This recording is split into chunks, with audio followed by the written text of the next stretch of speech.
everybody. I'm Jay Scherr with Jay Scherr Business Consulting. We help entrepreneurs, business owners, and other leaders maximize their potential, build rock-solid foundations for their businesses, and create more freedom in their lives. And you've joined Business Minds Coffee Chat. Peter Drucker said, "The most important thing in communication is hearing what isn't being said." Well, on today's episode, we talk about nonverbal communication, what we need to know about reading human behavior, the mechanisms driving human behavior and perception, and more. So what do the largest behavioral study ever conducted on poker players, the Spider Society, and being an actor on Broadway have in common? Well, stay tuned because you are about to find out. My guest is an entrepreneur whose life has been dedicated to psychology and nonverbal behavior. This former adjunct psychology professor and high-stakes poker player has used his passions for communication and entrepreneurship to build several companies dedicated to helping others increase their awareness of the value of behavior. He's been featured in major media outlets including CNN, Forbes, the New York Times, and ABC News. Please welcome the man who's teaching us the skill sets we need to fundamentally improve communication and navigate the complexity of social interactions, Blake Eastman. Blake, thank you so much for being here. It is great to see you. Thanks for having me. That's a great intro. You have a really good radio voice. Thank you so much. I appreciate it. You know what they say about people who have a face for radio, right? That's me. So thank you for that. I appreciate it. So Blake, let's dive right in. Just researching you has been a true eye-opener. I've thoroughly enjoyed the process and the research involved, and I can't wait to explore this more deeply with you. So I thought a good starting point for us would be for you to share what your favorite thing is about yourself and why. That's such a good question. I think I like my seemingly chaotic nature in the sense that I like the fact that I'm so interested in so many different things and sort of have the courage or passion to go down those paths. So I used to fight this. I used to want it to be on a straight path and sort of change that mindset. And I'm now really loving that aspect about myself, that I find a lot of different things to be interesting, and I'm just going down those rabbit holes and exploring those various things. I love that. So at what point did you go from linear to exploring different things and going down that rabbit hole? I don't think I was ever linear. It's not how I saw the world. Okay. I think I tripled down on it when I started to see really good insights coming from different academic disciplines or different mechanisms of study, and just seeing that, like, as an entrepreneur, as a business owner myself, the skill sets that I have are grounded in so many various areas, which makes it unique. And I always found that is so valuable, being able to see, like, cross-functionally how to build a product, not just to how to be a CEO, but like how to build everything from the ground up. And I think that experience, at least as a business owner, allows you to relate to the core competencies of your business. So I can have like a high level discussion with an engineering team. I can have a high level discussion with the design team, with a copywriter, with a marketer, like, because I've went down all those paths. Makes perfect sense. I think it just makes you that much more interesting as well as a human being. I love that. Yeah. So I would love it if you could take us back a bit to where your story begins. And if you could, and share as far back as you'd like, but as you're sharing, if you could tell us a bit about your backstory and what were some of the early experiences that you had that shaped the person who you are today.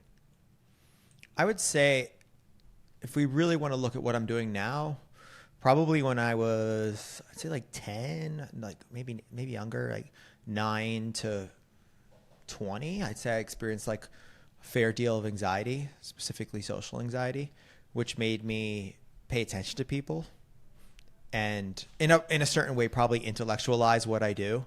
Like I believe that anybody that is so dedicated to one area doesn't come from anything. It usually comes from some sort of fear.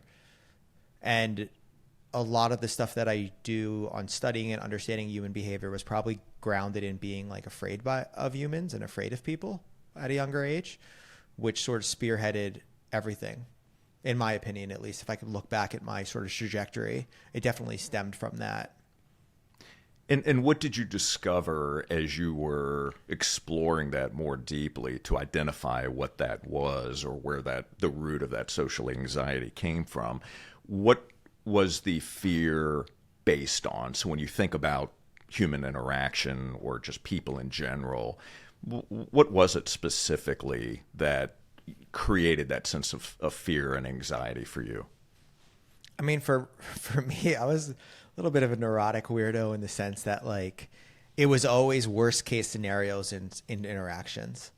So for example, like I would create these narratives where like I would meet someone and I feel like, oh, I would offend them, and then their brother who's in this gang would like stab me or something like that. It was just so irrational and weird. But to me as a child, it was very real in terms of how I experienced it. So I mentioned at the opening about the spider society. Yeah. And spidering in general. So this is, I believe, a term that you coined. And this describes what spidering is. So you just gave a couple of great examples. Is there more to it than what was just described? Yeah, I mean, the concept of spidering is just this creative exploration of outcomes. So, for example, you could describe it as this like infinitely complex decision tree. And I was often paralyzed by thinking about all the different aspects of that decision tree. And I think what changed when I was in graduate school, like I had a lot of weird fears when I was younger about like my family being killed and like just weird things. Mm-hmm. And then when I went to school for forensic psychology, start to understand like the real core numbers behind that and the real life statistics behind, I'm like, oh, wow, I'm more likely to kill my family than anybody else in the world by a pretty large factor, depending on like national crime statistics or whatever. Like most of the family murders come from the family. Like it's not likely. So I think that with understanding poker and blending in probabilities had me see that, yeah, every outcome is potentially possible, but there's probabilities, right? Probable versus possible are two different things entirely. And I think that ended up becoming like a real way that I think, and in a certain regard, like my superpower, I would say, after refining it into a more positive light. That is so interesting. I share with you, and I've not shared this on a podcast before, but like you, I also had a tendency to take worst case scenarios, not just in relationships, but in everything, right? I mean, it was very difficult just to navigate through daily life without imagining the worst case scenario that could happen in anything, from the moment I walk outside the door to taking a chance on something to an encounter with someone in school. And what's interesting and what I really appreciate about what you said was, even though as I began to understand this more, facts and data didn't really help me out as much. It was more about understanding the storyline that I kept telling myself over and over again. And then once I recognized the storyline, I could change the language, I could change the lighting of that storyline that I imagined. There were so many variables to it that I had to start to really work on to help to overcome that, or at least manage through it. It still pops up from time to time. So I appreciate you sharing what you experienced and how you were able to help yourself. It's pretty amazing. So you grew up in New York City, and I'd love it if you would share with us maybe one of the most valuable lessons that you learned from your mother and one of the most valuable lessons that you've learned from your father. My mother, I remember being in junior high school or maybe elementary school.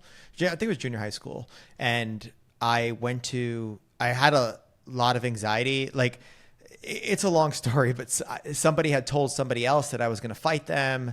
And I was like, this guy was, I must have been like 12. This guy was like 17, like gigantic. And also I went to New York City schools, and it wasn't like,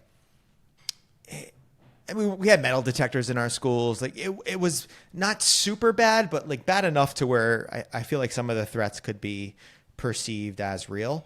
And I had the only panic attack I ever had in my life when I was like 11 or whatever in school. And I remember going home and talking to my mom, and my mom, she said this thing. She doesn't remember.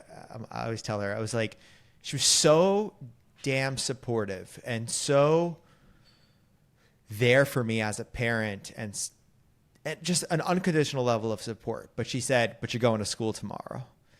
So it was like still at the end of the day, not letting me hide out from my fears. And I ended up just walking up to the kid and starting a conversation and being, hey man, I don't know who told you this, but like, there's no way I would want to fight you. That would be a stupid thing. And we became friends. And like, so it was a big shift for me, for my mom, for sure. Great. And my dad, this is tough because my dad passed 2 weeks ago from ALS. So, so many lessons. I think the biggest lesson though is two things, like just the value of hard work. My father was an incredibly hard worker. Okay. And some of that work ethic and ability to persevere and push is from him. And then another weird one that served me for a long time was like, the money's not in your bank account until the money's in your bank account. I think I learned that from my dad, because like when we were younger, like he thought he was going to have this amazing job and it ended up not happening. It's just like one of those events. And it's kind of been my thing now where it's like, you get a big contract or something happens. It's like, it's not really there until you can see the numbers in your bank account. I think I've made that's the basis for a lot of entrepreneurial decisions and mistakes for certain people. So I think that was a good one from him. Yeah, that most definitely is. So speaking of values and philosophies and things that we take away, what are some of the core values or philosophies that you carry that help guide the decisions that you make on a regular basis, the way that you show up to both life and business? That's a phenomenal question. I think one of the most important ones is everybody has a story, and everybody's behavior makes sense within that story. So what I mean by that is if you were to like touch someone and see their life through their eyes and all their experiences and all their educations and their family dynamics and all that stuff, their behavior in that moment would make a ton of sense.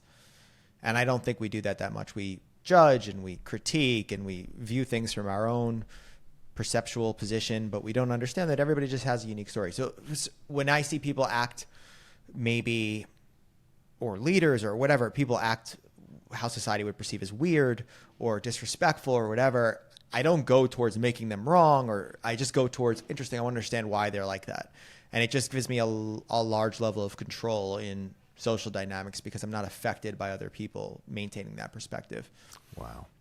That is so powerful. What an incredible statement right there. So do you find that difficult at times to not judge? Does it come naturally to you, or do you ever find yourself reverting back to a place where before you had the knowledge that you have today? Is that a challenge at all, ever? No, I really don't judge sometimes, but I make this distinction between I notice versus judge. So there's a distinction there, right? Like noticing is not making a judgment on how someone's acting or behaving. It's just noticing. So you can be in a meeting with someone, and if you start going, let's say they're coming across very aggressive and their behavior is very rude or whatever, you could be like, oh my God, that person's such a rude, da, da, da, da, da, da, and you make a judgment. When in reality, it's just like, interesting, this person seems to be a little frustrated right now. Like, I wonder what's at the source of that. I just find you're constantly making judgments that you're wrong all the time about people. You're probably wrong more than you're right. Even though the people think that they're right, they probably are wrong. I mean, let me just be clear. They're 100% you're wrong more than you're right about people. I truly believe that. And there's a bunch of mechanistic reasons why. But our brain is just actively making predictions every single second of every single day. And you're predicting behavior or you're predicting your understanding of the world based on your past experiences. So it's impossible to actually be right all the time. So would it be fair to say then, based on what you said, that one of the differences between noticing and judging is with judging, we've attached meaning to the noticing?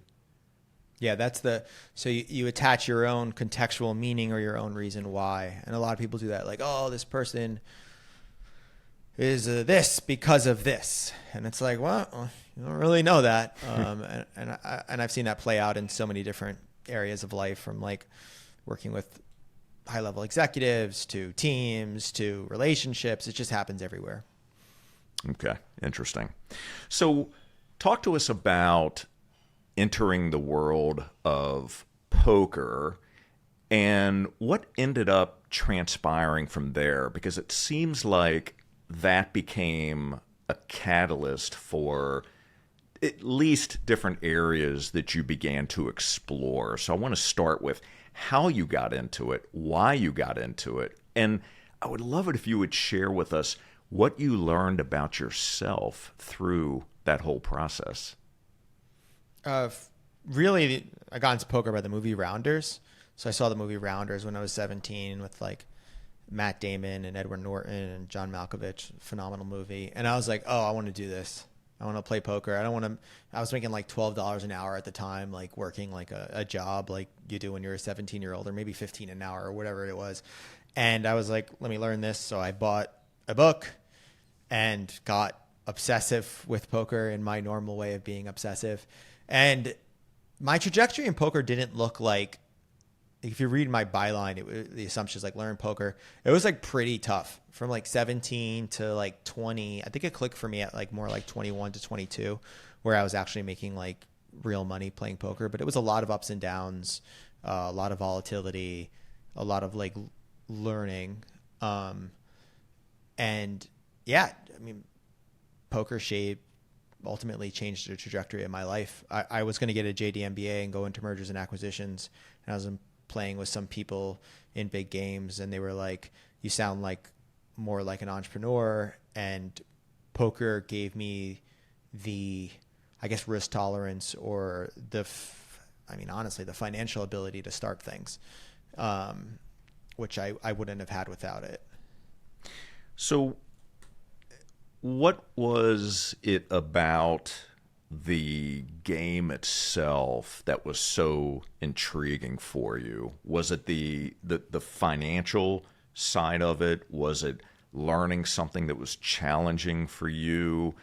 Combination of the above? What specifically was it that kept you in it and kept you either inspired or motivated to continue to learn and to grow and become the best that you could in that? I mean, at first it was just purely the money. Okay, sure, that's fair. That's what started. I was like, oh, this could be a fun, interesting way of making money, and I have the freedom element of playing when I want to play.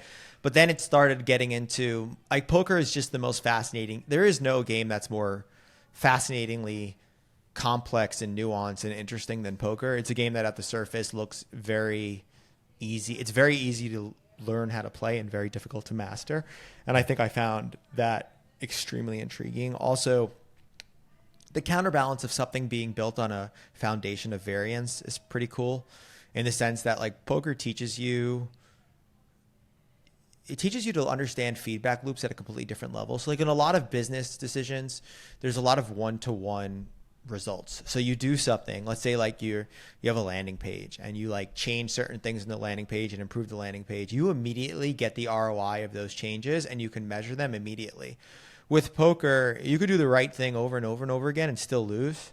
And it's kind of this like weird situation where you're like, am I actually doing the right thing? I don't know. Like it's quite a rabbit hole, and there's just so much to learn and so much to understand. Like poker's been part of my day probably to some extent every day for the past, I mean, this is what is that? 17 to now I'm 30. What am I? 38. That's like, it's a lot of time, and I'm still growing, and I'm still expanding, and I'm still like learning new things and nuances about the game. So that the fact that it's such a deep game is what makes it so interesting. That really is. So I want to tie back to spidering for just a moment. So as you think about the game of poker, and you're thinking about all these nuances to it and the feedback loop, are you able to see? I almost visualize a process map, if you will, where all of these different variables come into play. So if this person does X, I do Y, and here's the result, and so forth. Were you thinking that way? Is that what you see or visualize, all the different spider legs or web that comes out of the decision-making process? In the beginning, no. In the beginning, it was a little bit more of a basic process. And now, I mean, to a certain extent. So like the whole point is I could reverse engineer. So that's what's so interesting, right? Like poker is just such a crazy game because you can talk to like one of the best players in the world, and which are some of my clients right now, and two players, there's similarities in process, but not everybody gets to the same outcome in the same way. So there's like multiple ways to climb the mountain. There's different ways to get up there. So that's something that you develop over time. But the reason why the answer is so complicated is because it's constant refinement of that process. Because you really, if you hang out too much with complexity in poker, you can't make good decisions over and over again. So like now we're getting to like bigger poker theory, but basically in poker, you want a series of decisions and actions that are almost operating as defaults. Like they're things that you pretty much always do, and that's grounded in like game theory and the mathematical applications of poker. And then you want these boundaries for when you deviate from that quote unquote optimal decision.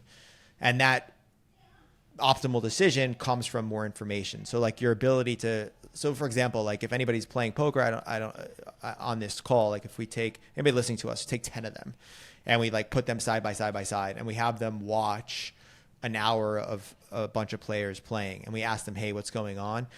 That's a major competency. Like some people are immediately going to understand how they make money in that game, who to attack, why to attack them, which range of hands they should be playing, like a whole list of things. Where the more amateur or more beginning player will not really know how to vary in that dynamic. So it's so rich with context, and that's just why it's such a cool game. It's because you can always get better at refining that process, improving that process. It's just, there's so many different decision trees in poker. That's so interesting. So someone who is more a beginner, let's say, they'll make predictable decisions, predictable moves, whereas someone who's more advanced will understands human dynamics more effectively. They understand the decision tree more effectively, and they'll do things differently as a result, right? Because they want to eliminate the predictability. Yeah, I mean, I think you can kind of make it a connection to like business in a certain regard. Like if you're starting a business, there's probably just some core powerful operating tenets, right? That everybody's going to follow. However, some people don't follow any of that and they still make it. And it's like, whoa, like, $100 million company and you violated every single rule, right? Like interesting, right? But the reason why is poker is this fixed subset where you're playing within a construct of rules and boundaries and all that stuff. And within that construct of rules and boundaries and theory and strategy and all of that, there's just certain things that you're never going to do. Like there's certain things that are just wrong, like you shouldn't be doing. And then there's certain things that are right. And then there's a lot of shade of gray. And a lot of poker is about, in my opinion, at least at a higher level, is navigating the shade of gray based on the players that you're actually playing with. So Amazing. It's very relative to the dynamic, yeah.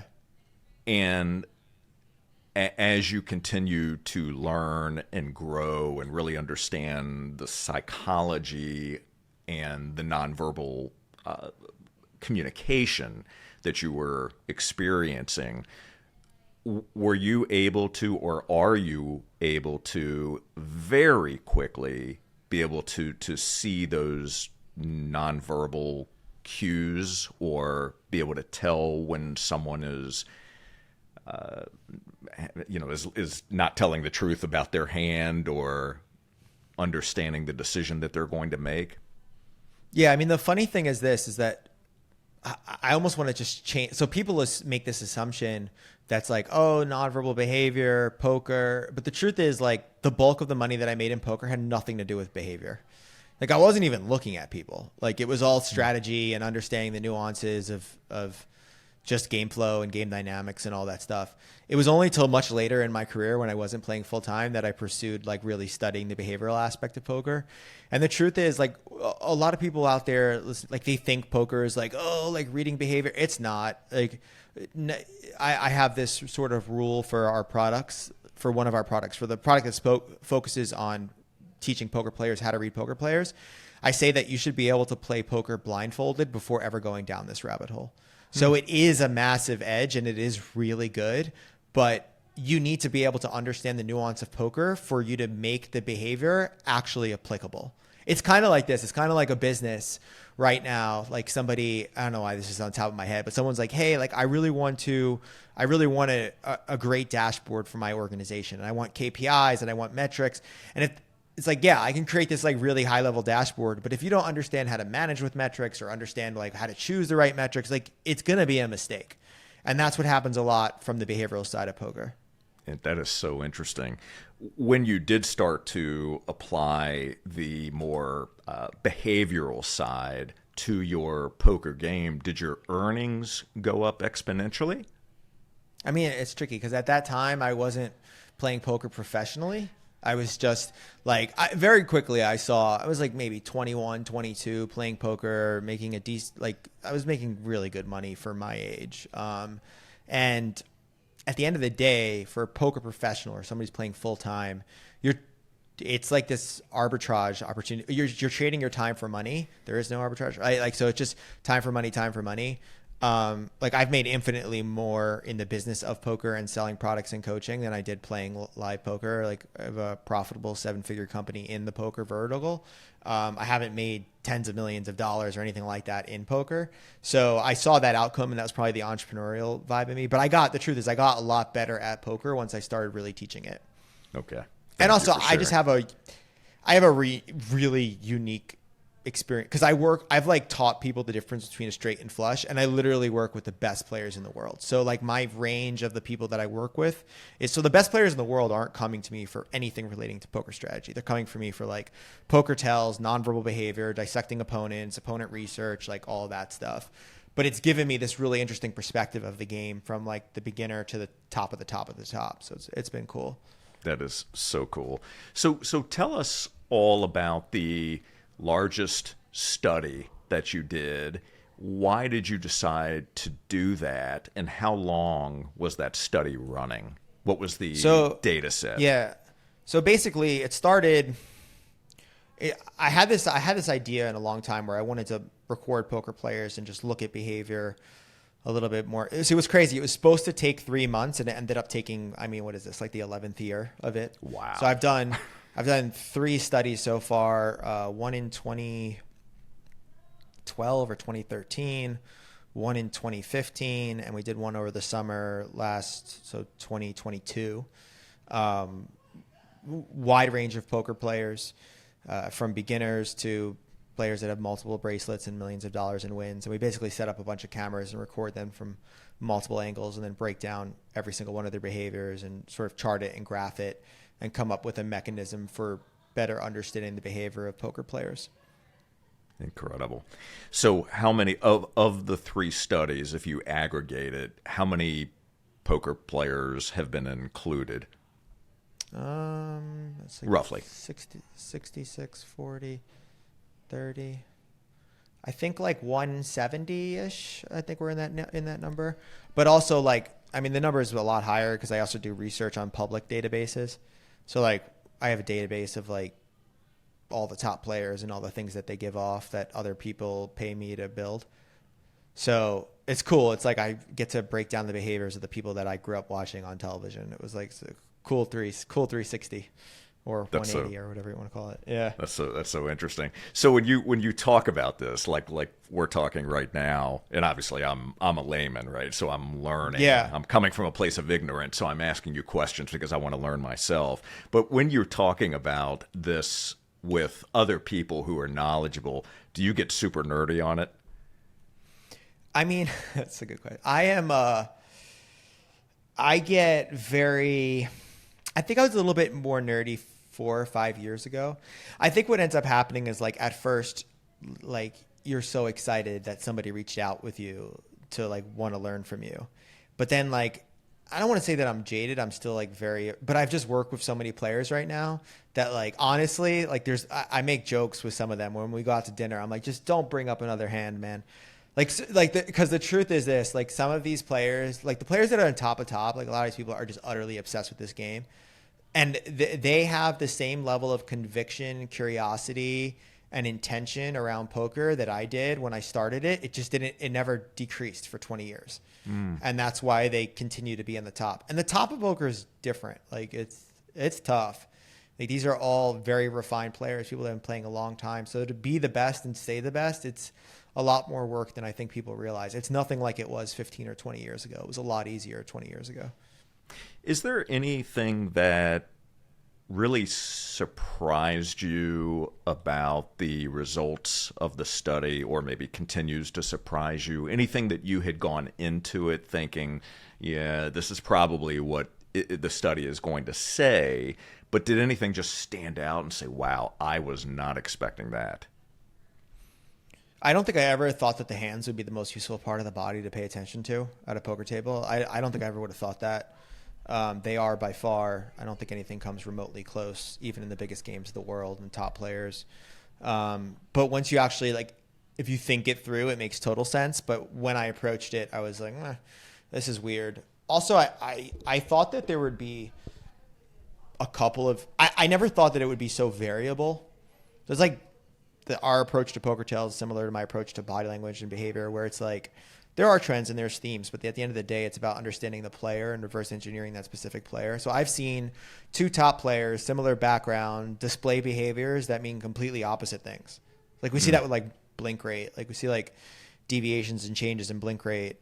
And the reason why it's so hard to discuss this is because like the way that the population thinks about poker is in more of like these absolute sense, like bluffing or value or best hand and worst hand. But at the high level, it's like way more nuanced, right? So you could be taking an action that is technically or theoretically a bluff, but you're so confident in its outcome and you're so confident in the theoretical implications of taking that line that you're not at all concerned about it because you know it was the right thing to do. Wow. And that changes someone's physical behavior. So the amount of variance from player to player has been, pretty surprising. Also, I never thought how much money it would take and how much pain that whole process. Like from an entrepreneurial pursuit, Beyond Tells was the biggest win and biggest weakness of my, like, it was just tough. Like I treated it like a researcher and not like a business owner. And I spent a ton of money without seeing a return in sight for a while. Well, I mean, to your point at the beginning of this part of the conversation where the expectation was 3 months. Yeah. Right. So yeah, I can imagine, maybe we budget for 3 months, but geez, I know. That's pretty amazing. So I want, you brought this up just a moment ago, and I want to pull on this thread, and that's around body language. So, I see a lot of information that's out on body language, and if people stand a certain way, if they look a certain way, if they look up and to the right, all of these things mean something, or at least that's what we're told. Mm-hmm. And I'm involved in a number of different business groups and mastermind groups, and it seems like in many cases someone who is the expert in body language belongs to these groups and is typically either selling a program or whatever it happens to be. But what are your thoughts on body language in general? Is there legitimacy to saying that, when people do a certain thing or move a certain way, or that it means something in particular? No. So like I could be politically correct here, or whatever you want to term it, but like most of the body language stuff you hear is complete nonsense. It's complete nonsense. So there are so many things like looking to the left, looking to the right, or blah, blah, blah, blah, blah. And the thing that drives me crazy is like people try to make these empirical claims like, oh, this research has shown this, research has done that. If anybody like really understands research and read the research that these claims are based on, they'd see it's kind of silly. The truth is there is no meaning. That's like there's no meaning in movement. However, there is the impact on perception. And that is the most important distinction. So for example, I could be sitting here, I could be in a meeting looking down on the ground and not paying attention to anyone. And you'll see that behavior, and based on your past knowledge or information, you'll make an assumption about me. You have no idea why I'm looking down at the floor. Like you're sourcing all this various context. And that's why some of the body language stuff drives me absolutely crazy when they like watch a video of somebody and they're like, you see here, he's like putting his chin up or he's, covering his leg. And that's a sign. And my favorite one is the unconscious sign. It's like, if something's unconscious, how do you know that thing is what it's really silly. And here's the problem with a lot of it. Now I'm not saying all of it's silly. Like does your body language and does how you present yourself matter? 100% yes. Does somebody's behavior in a conversation provide you with a map or guide on how to better connect and how to better lead and 100% yes. All that stuff is 100% true. But if poker is complex, this area is infinitely more complex than that area. And I just can't stand when people take these cute little platitudes or things and say like, oh, when you walk into a room, you should smile. Or when you do this, you should do that. It's just, most of them have never done real research. Most of them have not done research where they have some sort of ground truth. And what I mean by that is like, I could write a book right now and just kind of like make things up with my credentials and like who's going to say anything? But with Beyond Tells, at least, like I had to substantiate or I had to back up everything I was saying because I gave everybody access to every single video that I was using to break down the things. So it was like, no, look, this person did this 36.6% of the time and boom, boom, boom, boom, boom. And I just feel like it's sort of this weird cultural narrative. And whenever I take any book on body language for the most part, I guess, and I would say that like I agree with 80% of what's said and then strongly disagree with the other 20%. So that's kind of where I am on that foundation. Human behavior is complex. Perception is complex. And also you're never actually, this is something pretty cool. You're never actually reading body language. It's not possible to read body language. What you're doing is you're predicting. You're not reading. One of the quickest tests of this is like, if you see somebody in a room, like all of a sudden, let's say you get off this podcast and I walk into your room and I go, Jay, how are you? And you're like, oh, well, and you start to describe your experience, right? Oh, I'm good. I feel alive. I feel happy. I feel satisfied. I feel energy, whatever words you're going to use. Your experience of your reality is a byproduct of the language that you use to describe your reality. So what ends up happening is most people, in order to read behavior, you need to expand the vocabulary you use to describe people.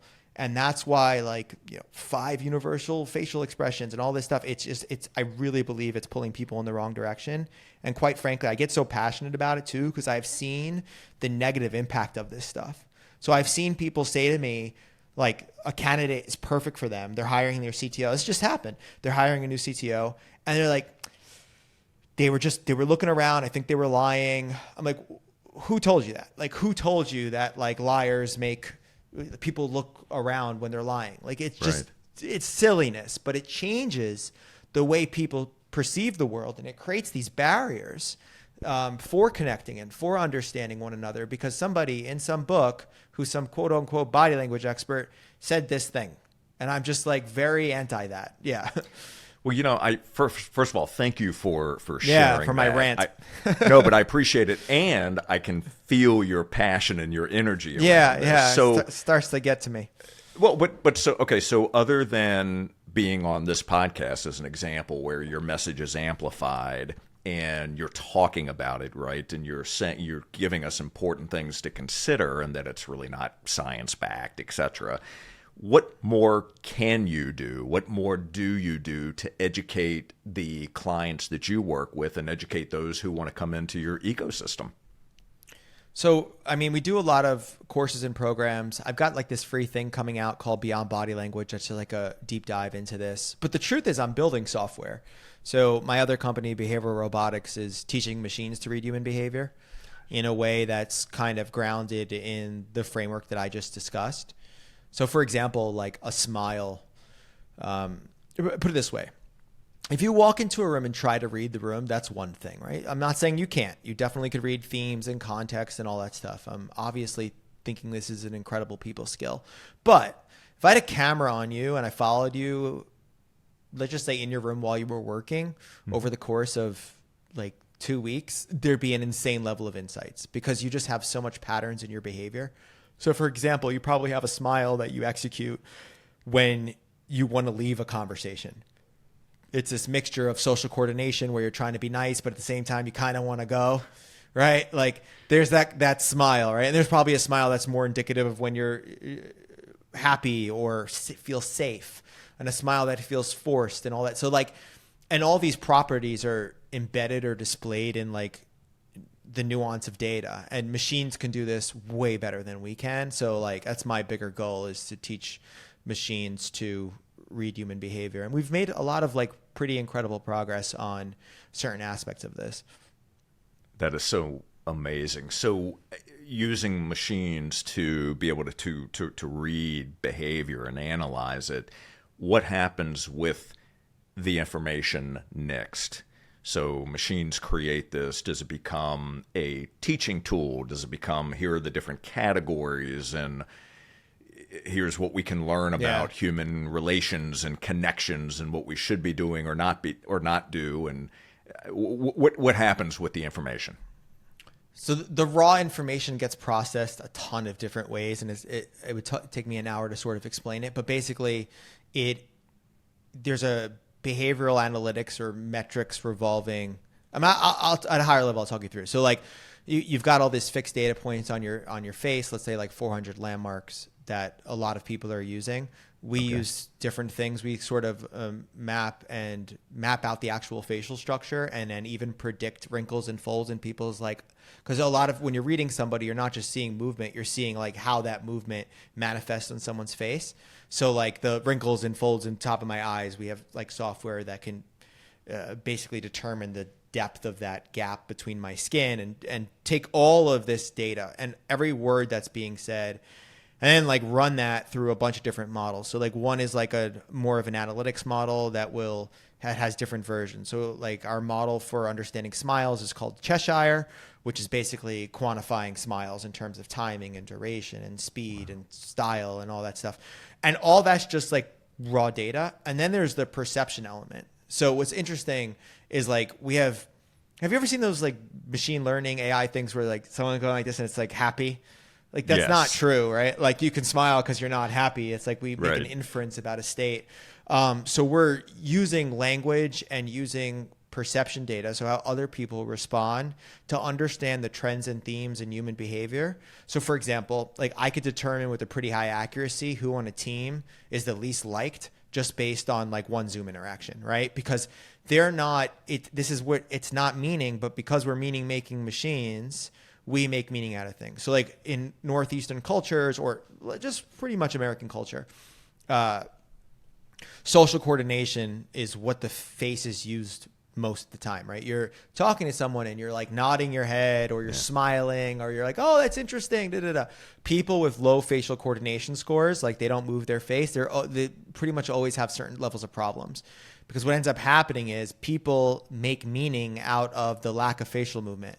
So like, oh, like Todd's not interested in me, or Todd thinks I'm stupid, or, Todd is really just doesn't like working at this company. When in reality, Todd is from Czechoslovakia or something like that, just doesn't move their face, right? Like so we can predict that. So you're not predicting the meaning, you're predicting how other people are going to perceive those behaviors. And that's what a lot of my work is. Like I'll I deal with a large amount of video, like with executives and teams. I record video, and it's not, hey, so right now you're coming across as X, Y, or Z. It's, listen, your behavior is going to be perceived this way, and I want to make sure you're okay with that. And they're like, no, I'm not. I don't want to be. Okay, then there we go. Like, so it's about solving the gap for how you want to be perceived and how you actually are being perceived. That is fascinating.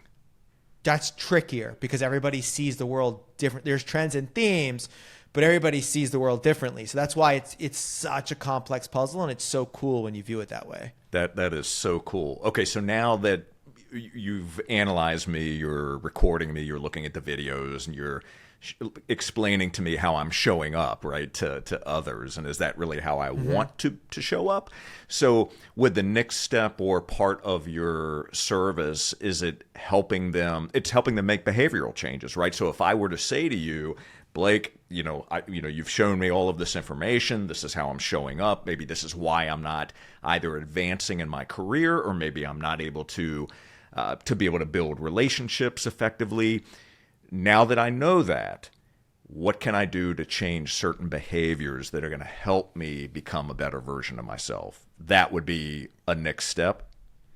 Yeah, that's a longer process. So like the behavior change is not easy. It's made to seem that it is. It isn't.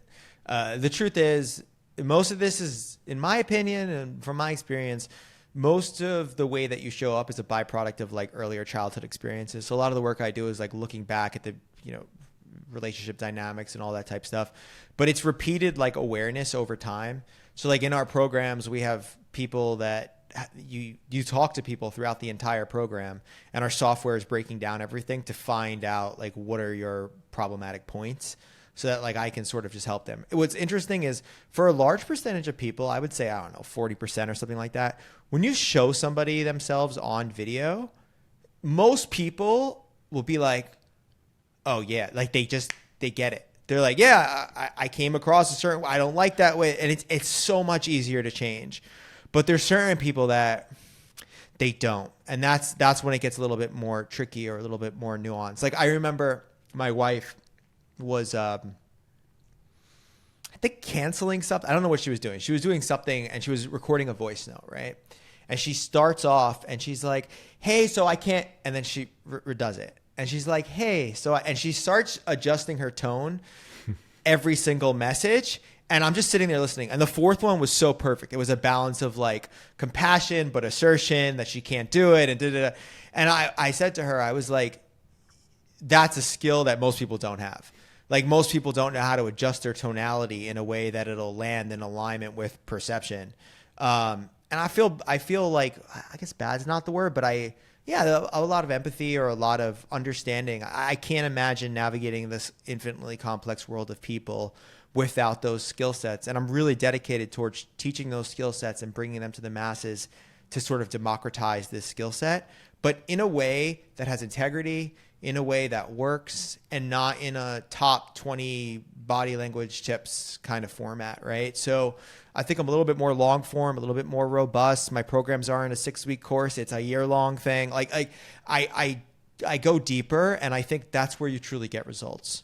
Well, this is truly fascinating. I mean, that's the word that just keeps coming to mind here. Thanks. And Yeah. you use the word empathy, which I can relate to that in your story, as you were telling me about your early life, right? And that anxiety that you felt, that fear that you felt. So you've been there, right? You know what that feels like. And you think about the number of people who don't have the self-awareness, who aren't where they want to be today, yet they don't know how to get there, right? Nor do they even know, well, what am I not doing? What should I be doing differently, right? So to be able to have someone who can hold a mirror up in a way, to be able to reflect that back and be able to demonstrate the things that you're doing from a behavioral standpoint. And this may be some things that are keeping you stuck or that are holding you back from building those relationships. So I think it's phenomenal. I really appreciate the work that you're doing. So I would love it if you would share with all of us, including me, a challenge. What would you challenge all of us to do? Record yourself on video. So Like, I think it's probably the most. All right, so I need some accountability here because I used to do this and I stopped. So maybe this podcast will be the good thing for it. So I had this thing where I started journaling. I like to write. Like, writing is how I like flesh out my ideas, my concept, write a lot of scripts, a lot of content, all that. But I found myself when I was journaling, kind of like lying, like, because I'm such an optimist that like I wouldn't really discuss what's actually going on. It would be this sort of aspirational type of thing, right? And I'm like reading the date and reading the time, and I'm like, yeah, everything looks good. And I'm like, everything wasn't good on that date. So what I started doing for a little bit is like making a video journal. So just like me talking to myself for the sake of that, like not for anybody else, just me talking to myself. But I feel like video like captures the real thing. So there's like a video of me in my office in New York City in like 2013. And I'm like, yeah, like I'm really excited. Like I know I'm going to get out. And I look like death. Like there's huge bags under my eyes. I look so stressed. Like you can tell I'm like beaten down. I'm demoralized. But my words are like this like optimistic kind of flair. There's just the video doesn't lie. It's so cool. It just doesn't lie. It's that simple. It's what you look like in that moment. And I think a worthwhile decision is like, if you're in a partnership or relationship, like record a conversation between your husband and you and your wife, or you and your partner, or you and your husband, right? Like sit there and look what it looks like. Are you actually paying attention to them? Most people, if they just replayed the video interactions, they'd get so many insights. But it's just like a scary thing. People get scared by it. I mean, I'm used to it by now. But yeah, I would definitely say any practice where you can record. And especially if you're a business leader, sales process, anything where you have video, it's so critical to like you run a Zoom meeting, see when you're done, watch that Zoom meeting and you'll see people that like wanted to speak up but maybe didn't. Like you'll see all of those mechanics laid out there pretty neatly. Wow. That's amazing. Well, I can tell you, I'm going to take you up on that challenge, and I can just imagine that all of you that are watching and listening right now, I hope you do exactly the same thing.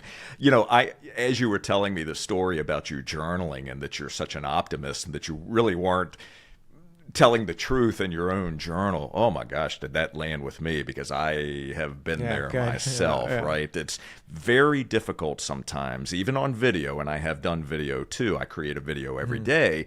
But even on video, just being truthful, being telling it like it is, right? Because there's a lot of pain we deal with. It's not all, unicorns and lollipops, right? Even if we're optimists, right? That doesn't mean that life always looks a certain way. I may show up a certain way, but you know what? Sometimes behind the eyes and behind the smile is a lot of pain. So I appreciate you sharing that, and I'm definitely going to take you up on that challenge. So, Blake, what is one of the greatest gifts that life has given you that you didn't realize at the time? I think my dad's diagnosis. So my dad was diagnosed with ALS 2 years, 2 months ago, and he passed away like literally 3 weeks ago. And I think when he got the diagnosis, I thought that I was going to work harder. That was the agreement like I made with myself. Like time in this world is precious and blah, blah, blah, blah. And I'm going to work as hard as I possibly can. But over like 2 weeks, it shifted to just being more present and enjoying life more than I can. And like just little moments where sitting at the dinner table or it's usually in the morning for some reason. Like I'll have my coffee and I'm like in my apartment and just looking out the window. And it's just like, I'm alive. Like this feels pretty amazing. And also like it has also given me this pretty cool mechanism to sort of like I gaslight myself like every second. Cause I'm like, if I ever complain, I'm like, I don't have ALS. And it immediately snaps me out of it. Ooh. Because like that disease is so tough to watch and so tough to go through. So whatever like problems or aches or whatever I'm going through, if I could conceptualize it as like, there's people out there going through 1,000 times worse than I am. So it's my responsibility to sort of make the most of what I was given. And that's sort of been a pretty powerful anchor for me, especially in the last 2 years. I can only imagine. And, as you were telling me that, it made me think of this coin that I keep with me at all times. I keep it in my pocket. You probably can't read this, but it says, "You could leave life right now," and it's memento mori. And it just makes me appreciate what I have, appreciate the fact that in this moment, you and I can have this conversation. I can take this breath. But what I don't have a promise of is what happens in the next moment. So I don't want to take any of it for granted. I don't want to take this conversation or any other interaction or anything that I have the capability to do. I want to show up as my best, do my best, and live life to the fullest, whatever amount of time we have. So no, I fully agree. I actually have, like, to my right, I have a memento mori poster. Like Ryan Holiday released this thing where it's like a bunch of circles, and you have to, like, it's when you die, and you got to, like, fill it out. My wife got it to me for his birthday. Stoicism is just such a solid, interesting framework for not suffering in life. I mean, I just think it's very powerful. I agree with you. I read Stoic philosophy every single day. It's one of the very first things I do in the morning. For that reason, it's grounding. It keeps me focused on what truly is important. So I love it. I'll have to have another conversation around that another time. So, Blake, I want to thank you so very much for joining us today on Business Minds Coffee Chat. I have thoroughly enjoyed this conversation. I could talk to you for another 2 or 3 hours, and I appreciate you being honest and just being open and allowing us the space to explore all of the different incredible things we talked about today. So thank you so very much. Thank you. This was incredible questions, and I really appreciate it. Absolutely. It is my pleasure. And for all of you that are watching and listening right now, thank you so very much for joining us as well. I know you enjoyed this one, and I do have a quick favor to ask. Would you please take a moment to subscribe, rate, and just leave us a quick review on Apple Podcasts? That helps us immensely and attract incredible guests just like Blake. And to enjoy more episodes, all you need to do is visit jscherbusinessconsulting.com, click that podcast button, and until next time, keep learning and keep growing, and we'll see you on the next Business Minds Coffee Chat. Take care, everybody.